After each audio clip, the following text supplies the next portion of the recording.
Well, good afternoon, folks. It's the real Captain Kirk here. It's the 29th of April, the last weekend here of April. Again, we're live from kind of a soggy, cool Weather Trends 360's headquarters here in downtown Bethlehem, Pennsylvania. The 4-week retail calendar that big businesses use ends here today, so week ending the 29th here. So this is the 4-week period for April. Here in the U.S., we were 1.1 warmer than last year. Still 17th coolest in 38 years, so slightly below average. Rainfall was down about 6% versus a year ago, 16th driest in 38 years, so below average precip. Snowfall, while less than last year by about 10%, was still 16th snowiest, so a hair above average there. Maps here on the big world scale are the trends versus last year, how they'd like to look at it. So if there was a bright spot, we'd say it was in the Northeast, Mid-Atlantic, maybe parts of the Midwest, again, where we had some near record heat and record heat in that Easter week period. So that certainly was a critical timing, helped in an otherwise cooler front end and cooler back end here of April. Maps bottom left are the trends versus average. Other areas of the world, again, Europe, again, kind of soft with cooler, wetter trends. China, cooler, wetter. So again, a better month for sure than March was here for retailers. If we look at the year-on-year trends here, national trends here for April, again, in the history books here, and the front look at May, not so good. Again, we had a really, really strong Easter period, especially the week of Easter into the following weekend. So that was strong store traffic, strong seasonal sales. Softer here in the late April period, and unfortunately those soft trends probably continue here through May with what we expect to be a cooler and drier May from a very warm May last year. Still probably going to see some tornadic activity. With cooler trends, you can certainly have that threat of severe weather.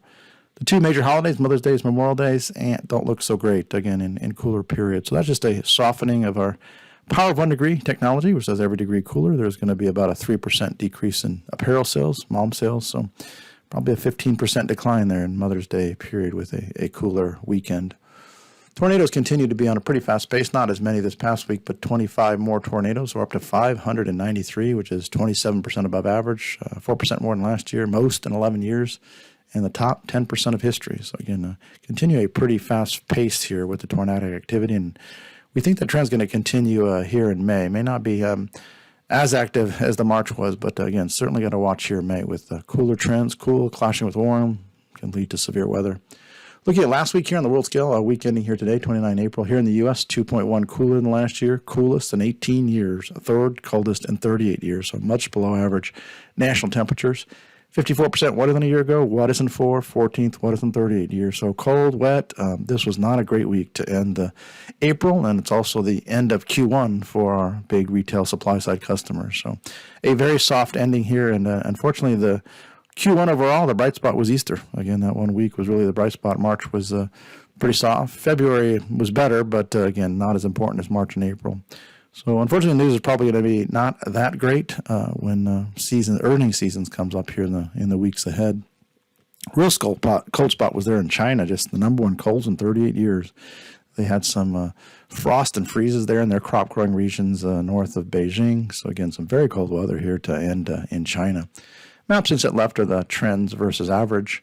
If we look at this week, getting us into 6 May, hard to believe already talking May here, but big map here is now temperature trends versus average. Here in the U.S., 2.5 cooler than last year, coolest in 3 years, 8th coolest in 38 years, so below average again.